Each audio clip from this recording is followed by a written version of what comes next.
I'm putting together. I will leave the link for it in the description box. Don't forget, you can always check out the recipes below.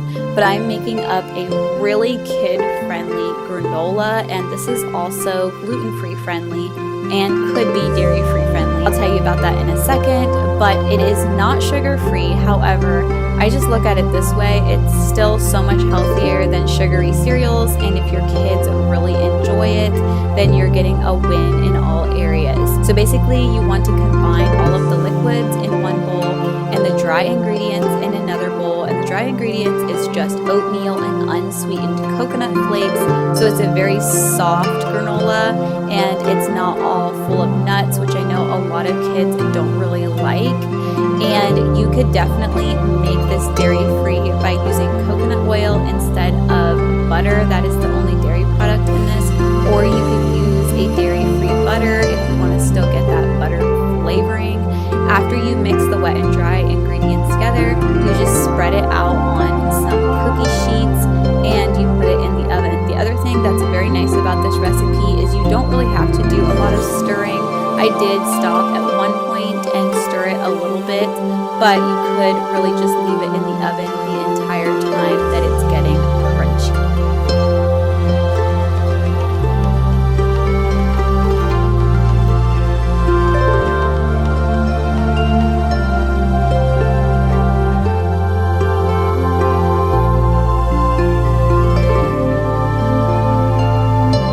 Okay, so this is technically not freezer prep, but I feel like I wish I would have started doing this a long time ago. I have been making our own almond milk, and I'm going to show you the way that we enjoy it. One of the reasons I started doing this, to be honest with you, is a lot of times I found myself running to the store simply for almond milk. It's the milk that we use for pretty much everything. And so this way I can buy almonds in bulk, and I really save a lot of trips to the store, and I can just make it when we need it. It's so easy, and I really don't add anything to mine. Some people add salt or vanilla or other things. I just do it very plain. So all you want to do is the night before you want to make it, or even maybe like in the morning and then you make it in the afternoon, give it a good handful of hours to soak. You want to put about a cup of almonds, raw almonds, into some water, and you're gonna just soak them, and basically it softens them up to get them ready to be blended. I like to pour mine into my nice little milk jug I have here. So I'm gonna drain off this water that they were soaking in, put it in here, and then I'm going to fill this jar 1.5 times. So this is 1 cup of almonds soaked, put in here after it's been drained, and then you want to add, at least this is the way we enjoy it, about 6 cups of water into here. Blend it until it is completely milky looking, and then I will show you the next step.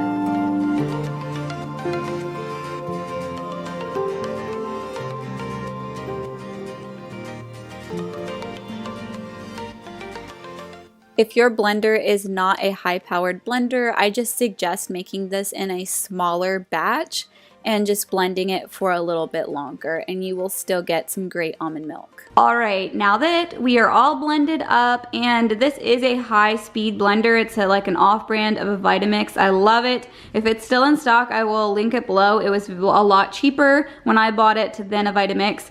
And you're just gonna need a bowl. It doesn't really matter what bowl, and then you can use cheesecloth for this, or when I first started doing this, I didn't have any cheesecloth on hand. I'd have some now, but I've just continued to use this. This is actually a piece cut out of a white t-shirt, and so I just continue to use it and wash it at the sink, just hand wash it, because obviously you wouldn't want to use detergent and things like that on this cloth if you're straining your milk through it.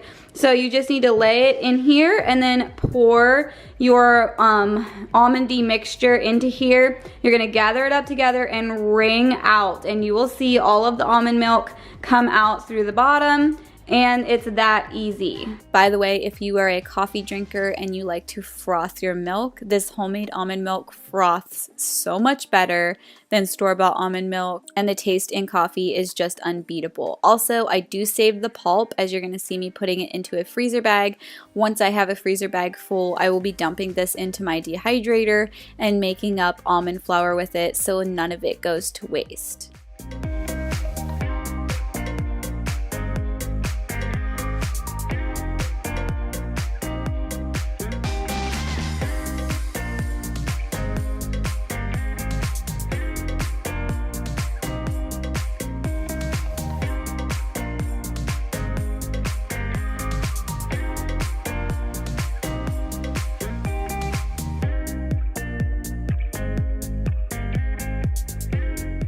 Okay, so next we're going to make up some oatmeal cups, and actually one of my viewers recently tagged me on Instagram because she made these up and it reminded me that I should make them again. It's been a while. So basically all you want to do is cook up your oatmeal. I did mine with a mixture of water and my almond milk. I put a little bit of vanilla in it, and then I used some vanilla stevia just to kind of have an option around that doesn't have a lot of sugar in it. I try to keep balanced that way.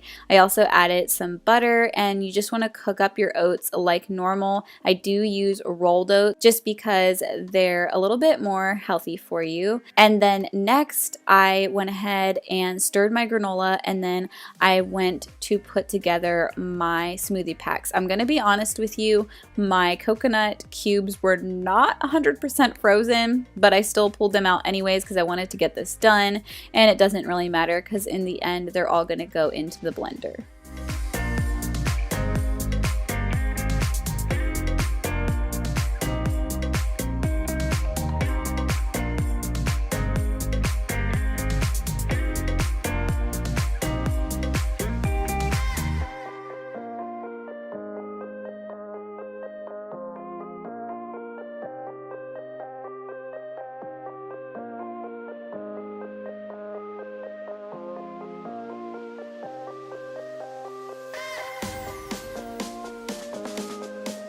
Okay, so back to my little oatmeal cups. The basic idea with these is just to replace the little packets of oatmeal with a healthier version. And so I'm back to using my silicone muffin liners, and this is just really simple. All you do is scoop the cooked oatmeal into each one of them. You can top them with slivered almonds. You can do anything that you enjoy or your children enjoy if you're making it for them.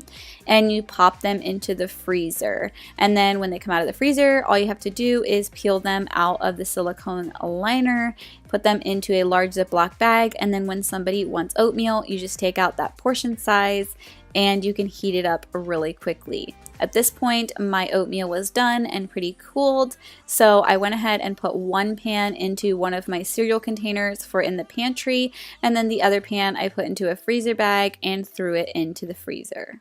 I'm going to be honest, I think this is the best granola recipe I have ever made, and I've made quite a few, so that's saying a lot, but this was so delicious, and my daughters were honestly begging for more of it because they enjoyed it so much.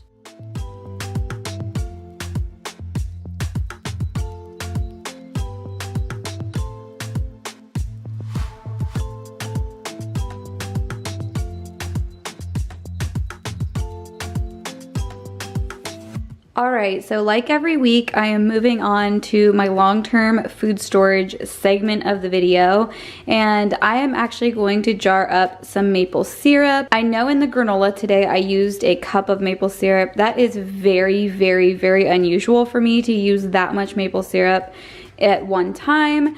So I got a gallon of maple syrup this week. This is 2 half gallons, and really they would be fine to store right in these jugs. However, number one, I just don't think I'll work through it fast enough, and number two, I would rather have them stored in glass. I got this at a really great price, so I'm going to actually put all of it into these glass jars. I'm not sure how many jars I'm gonna get out of it. I'm hoping at least 6, and we'll see if I need the other 2. Then I'm gonna do something called dry canning, and I want to be very clear on this. There is only certain things that you can do this with. Please do your research. This does not replace any other type of canning. This is mainly for dry goods, hence why it is kind of called dry canning, and you're not putting it in water and all of that. But I'm also using this as a method to store maple syrup. Because maple syrup has a super high sugar content, it can store on its own just like honey. And one thing that helps it last longer is to take the air out of the jar. So I'm gonna pour them in here, and then I'm gonna show you. This is a little kit that comes on Amazon. There is a regular mouth, which is what this size is, and a large mouth, I don't have it out, piece for this. It also comes with this tiny little hand pump, but I use something called a brake bleeder. This is actually something that mechanics use, but it works perfectly. It has even a little attachment that works perfect to suck the air out of this, and because it has a gauge and I can see how much air is being sucked out of it, it kind of helps the whole process. Although this works fine too, you can do like 15 to 20 pumps out of this and your lid will seal on top of these. I hope that I'm explaining this okay, and I'm no expert. I always put that disclaimer out there. I'm just doing things the way I know how to do them or how my grandmothers did them. So definitely proceed at your own risk. Do whatever's best for your family, but this is just a way that you can preserve things and take the air out of them. So you're gonna be seeing me doing some things with my dehydrator, and this is another way to store things that have been dehydrated. Things like banana chips or different dried fruits and things like that. You can put them in a jar and suck the air out of them. So basically what it does is it fits over top of the lid, not the ring, just the lid, and it pulls on it strong enough that it's pulling air out of the seal until there's no air left, and all that's left to do is for the lid to actually seal down onto the jar. When you're going to preserve something, I really encourage you to do your own research on the different ways that you can preserve something for a longer period of time, and then make the decision on how you want to choose to preserve it. It also helps a lot if you can talk to older people. A lot of them have been doing food preservation for years, and they can give you a lot of tips and tricks on ways to preserve things. But this is one really handy, inexpensive way. The little brake bleeder is very inexpensive, so are the attachments for the jar lids. So this is something to keep on hand to even be able to store your pantry items and be able to get a good seal on things like sugar and flour. Alright, I got 9 jars out of this. They're obviously not completely filled. Now, one other note I want to make about storing maple syrup. I'm going to get some labels out here in a second and label these and put the date and all that. But you want to store these in the dark. My basement, I have the windows blacked out where these are stored, so it's no problem. Light will definitely affect